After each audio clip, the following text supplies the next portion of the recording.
Come on in, folks, and have a seat. So happy to see you all here this evening.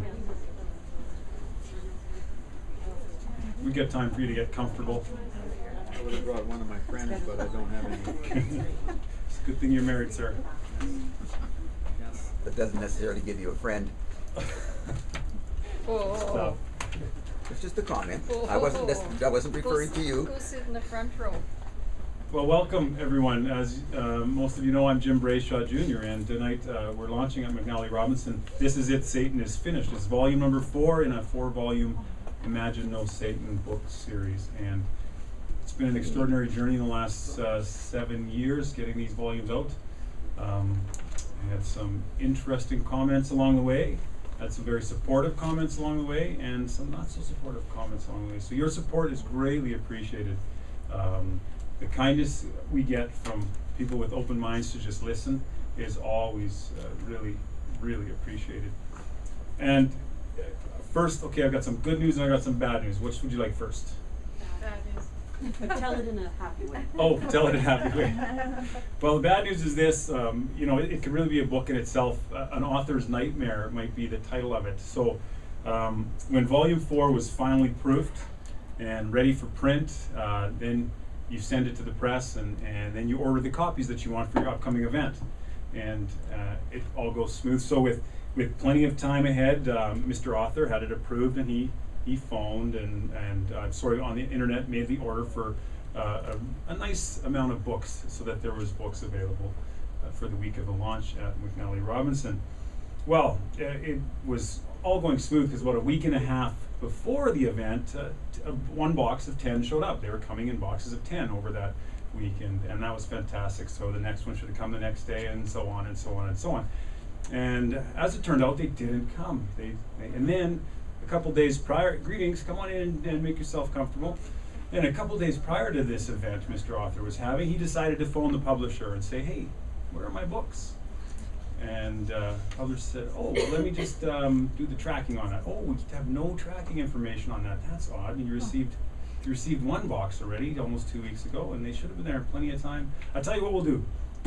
We'll pay for priority shipping to ship you 30 new books for you so that you're ready to go. Excellent. Well, when's your event, sir? Well, it's the 26th. Well, the book should be there 27th or 28th. Oh, They said. So it was quite a little nightmare. But I had a supportive wife and kids telling me, you know what, it's going to be okay. In fact, I think we have 8 copies of This Is It, Satan is Finished here. But no, I don't want you to be disappointed. If those sell like hotcakes, I will take a pre-sale. Marcy and the gals at the till will take a pre-purchase. What would you call that? Pre-order. Pre-order. Thank you. Someone familiar with pre-ordering stuff. And what we'll do is I'll email you a copy of the ebook for your waiting time, so you can take a gander at that. Then when your copy comes in, if you prefer to have it signed by the author, then we'll sign them and get them to the store, and you'll be notified you can come pick it up. So please don't let that slow you down if these ones go fast. And there's more to this. If you've never been sold a book before, tonight you're going to be sold one. All of the 3 previous volumes are reduced for tonight to $13.99 a piece, because we'd love you to have a copy of any one of those, and they all lead up to this 4th one. This Is It, Satan is Finished, which I'm going to talk about in a moment. I think I've covered all of the administrative stuff, and I want to talk about this book that's ready for the scrutiny of the public now. You know, over 10 years ago, I was really going through a crisis of faith. There were things I was seeing and learning that brought just so many questions into mind. Questions about what I'd been taught, if it was accurate or not. And as I continued to ask questions, more and more of the traditional teaching in these areas, it really began to unravel. Greetings, come on in and make yourself comfy. So as these teachings are unravel, I was left questioning everything, and I was searching for answers that not only made sense, but could reconcile many of the irreconcilable things in religion and the Bible. And what I realized at that point was that anyone can defend a belief, but it really takes nerves of steel to examine a belief honestly. And when I got to the issue of Satan and hell, then things really started to heat up, so to speak, because when I shared what I was learning with with friends and acquaintances, I was marveled at how vehemently so many of them protected the idea of Satan and hell. And it was troubling for sure, but it showed me the great need to straighten this thing out and really understand how culture and religion acquired the idea that Satan and hell are real. What would happen was I would explain certain key points, concepts, or passages, and many of the religiously minded, they would just find another passage to turn to that he or she thought would prove Satan and hell are real. So I needed to keep researching, and as my research continued, I realized that this topic wasn't one that could be glossed over or glanced at cursorily. So I began writing, and I understood then that explaining one or two things and leaving the rest to just be tossed around church foyers and parking lots as questions up in the air was not going to cut it. There would be too many questions that would come up and too many well whatabouts. I call them the well whatabouts when you share something about this topic with someone and they say, well, what about this passage where the demons went into the swine, or this passage where Lucifer fell from heaven? And the well whatabouts are one of the most persistent responses someone in my position are given. So maybe I thought, based on an ancient Hebraic understanding and meaning of the word Satan, which is Satan in Hebrew, and maybe I thought, based on the fact that God claims he's the only God and there's none like him if we read what the Bible says, that possibly there is a way to more clearly examine every reference to Satan, devil, demons, Lucifer, and unclean spirits in the Bible. And maybe I thought it could be shown, all those references, even though the English words mean a very supernatural thing in the minds of the reader, that the underlying Hebrew and Aramaic meanings are not supernatural at all. And I started to really investigate that possibility. And for concept after concept and reference after reference, I found that that was not just the norm, but it ended up being the rule, that none of those references were supernatural at all.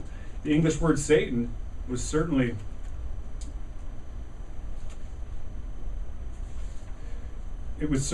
all over throughout the New Testament and the Old. You can't deny that the word is there, and I wasn't about to deny such a thing. But there was no cosmic supernatural Satan to be found in any place at all when we parsed out the language and the culture, the social and religious context.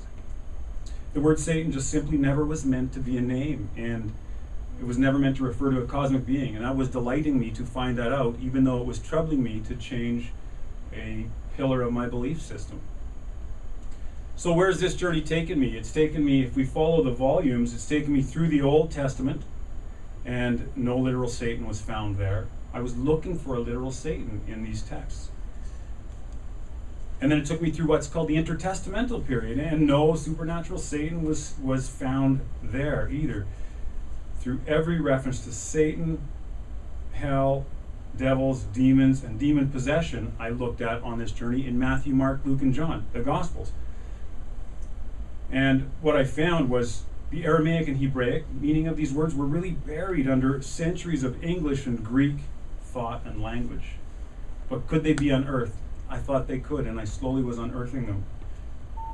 The original languages spoken by the author never spoke of a supernatural Satan. The deeper I got, the deeper and the more clear that came to me.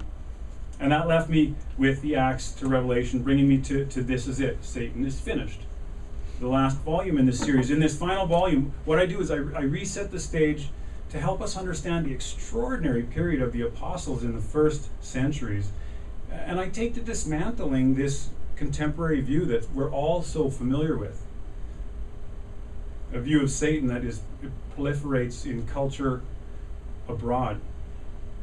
So I decided I needed to reassemble it in light of the first century Hebrew Aramaic understanding, which was an understanding the apostles and the Christ and those that hung around that period would have had, a little different than I had today. So in this volume, what we find is that the apostles, including John the Revelator, he knew what a Satan was. And indeed, it was many things to those first century speakers, but it was not an evil cosmic angel who fell from a once perfect position in heaven, only to feverishly work to drag mankind's soul to hell and draw us away from the Creator. In this volume, I give the inquirer what they're asking for, because from the inception of this idea, one of the biggest whatabouts I received was, well, what about Satan in Revelation, the serpent, the dragon of Revelation? So I provide a sound, biblical, and historically accurate explanation for who the Satan, the serpent, and the dragon of Revelation are.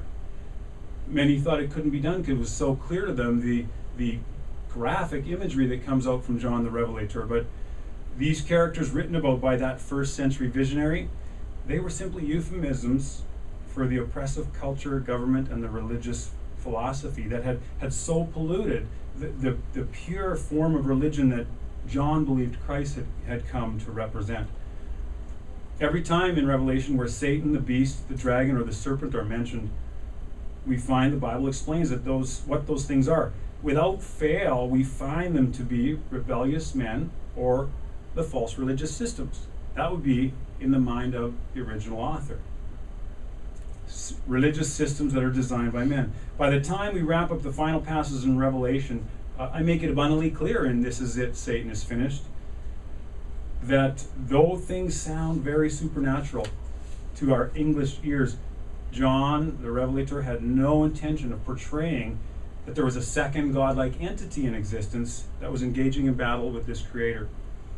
And there is no Satan in Revelation, was my conclusion. Then we find also in this volume that Paul, everybody's maybe familiar with Paul the Apostle, he never believed Satan to be a supernatural foe. Rather, man was the Satan, if we explore what Paul's thinking would have been. That man was the oppositional force that worked against the truth that Paul believed and chose to share. So that which opposed it was the Satan to Paul. Man is the deceiver, according to Paul. He clearly told us, and I deal with it in this volume because I go through the entire apostolic writings from Acts to Revelation. He clearly tells us that men are deceiving men, and that men are deceiving themselves. Never, ever accessing an external cosmic force as that particular deceiver. So, man being the deceiver, according to Paul, and sin is in the very core of man and not from an external source, according to Paul. We don't talk about sin much in our culture anymore, but when you're dealing with biblical stuff, it comes up often. And according to Paul, sin was not something that happened because of an external force impacting our world. It was something that happened from within us. Other things we learn in this volume, in volume 4, is about the roaring lion who seeks to devour everyone, is one way it's put, by Peter the Apostle. But what we learn is that the true roaring lion is even more insidious than any supernatural Satan might be if it were to exist. It's the self-deception that Adam and Eve modeled in the garden when they first were enticed to eat something desirous that they were supposed to be forbidden to consume.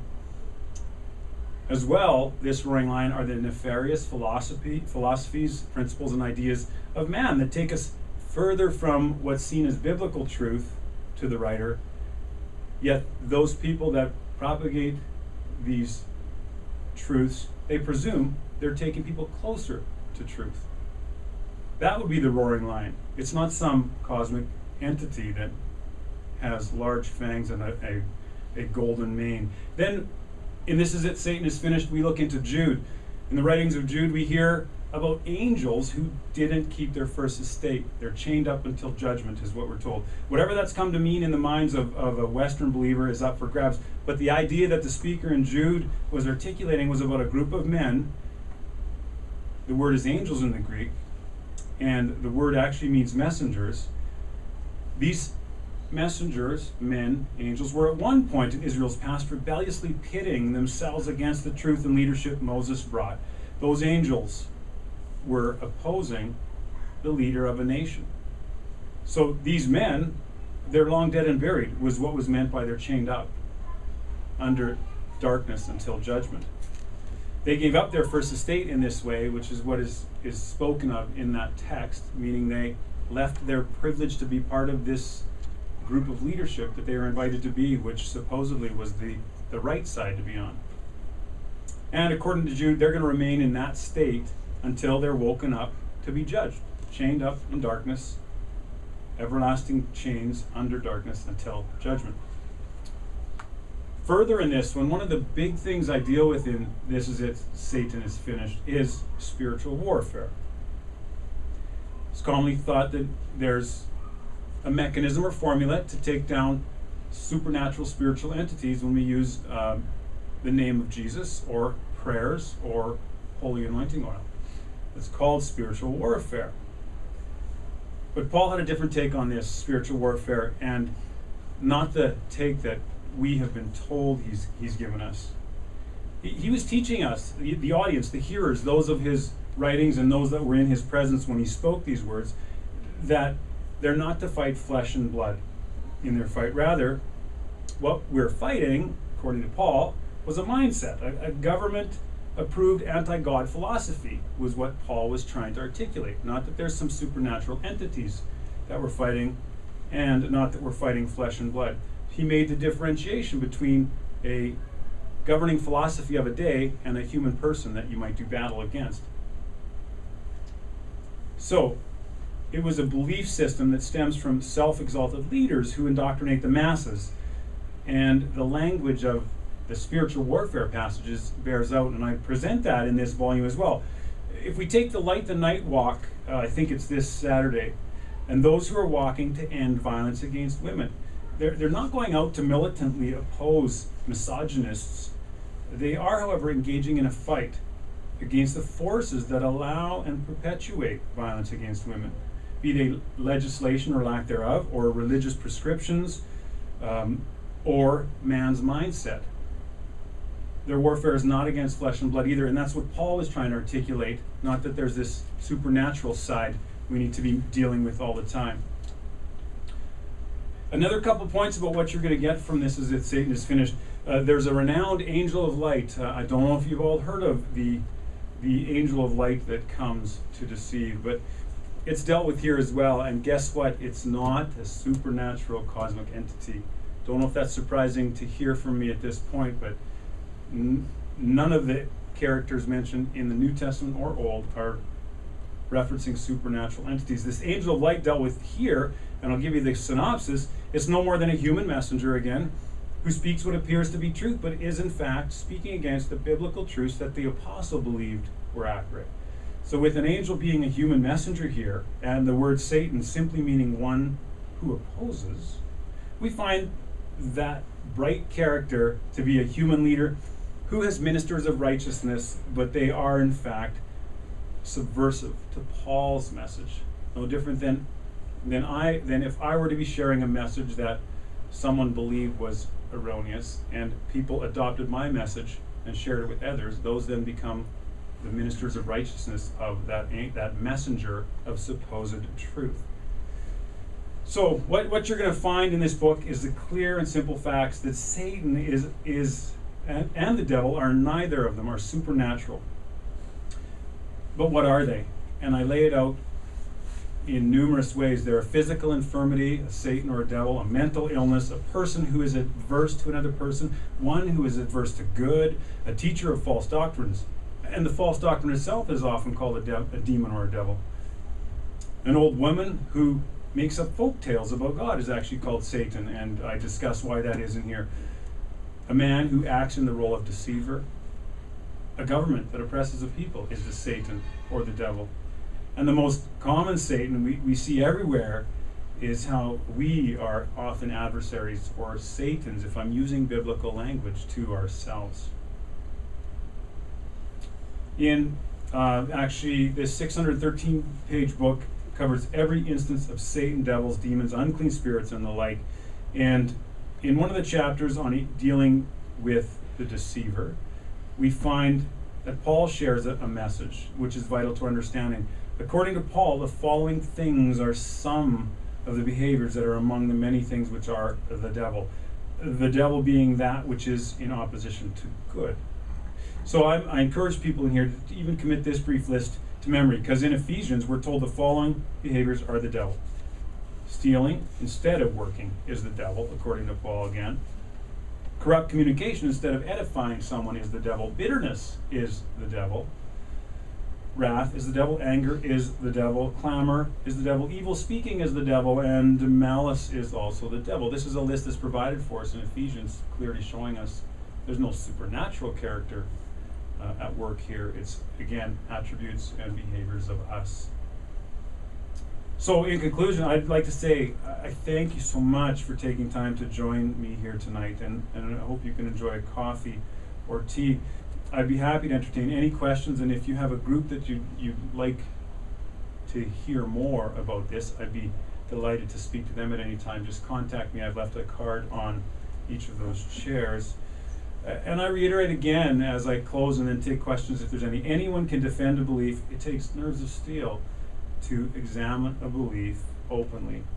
And I think we're finally getting here in our culture. We can examine our beliefs openly. Because you know what? Examining them openly doesn't mean we have to change them unless the facts and evidence compel us to at the end of the examination. So please browse, and as I mentioned, those first 3 volumes are $13.99 for tonight, and volume 4 is here. Even though our shipment didn't arrive, I have 8 copies here, which will go a long way for this size of group. So thank you very much for your time.